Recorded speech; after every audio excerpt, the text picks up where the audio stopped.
सदियों पहले एक इस्लामी शहर में एक बूढ़ा नेक दिल शख्स रहता था। उसकी दौलत कम थी मगर उसका दिल बड़ा था। उसके पास चंद ही सके थे मगर वो हमेशा दूसरों की मदद करता। एक दिन 3 मुसाफिर उसके पास आए। वो भूखे थे, प्यासे थे और रास्ता भूल चुके थे।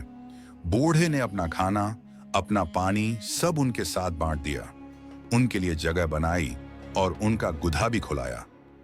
मुसाफिरों ने पूछा, बाबा, आप हमारे लिए इतनी मेहरबानी क्यों करते हैं?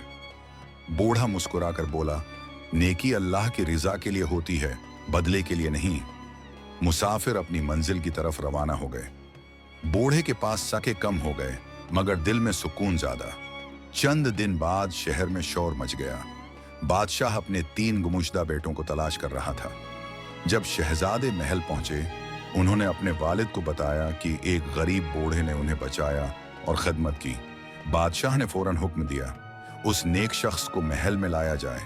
बादशाह ने कहा, तुमने मेरे बेटों की जान बचाई, तुम जो मांगोगे वो मिलेगा। बूढ़ा रो पड़ा मगर बोला, मुझे कुछ नहीं चाहिए, बस अल्लाह राजी रहे। बादशाह ने कहा, तुम नहीं मांगते मगर मैं दे रहा हूं, क्योंकि नेकी बेइनाम नहीं रहती। बादशाह ने उसके नाम एक बड़ा बाग और घर लिख दिया। बूढ़े ने सजदा शिक्र किया और यूं साबित हुआ कि जो दिल से नेकी करे, अल्लाह उसे बेहतरीन इनाम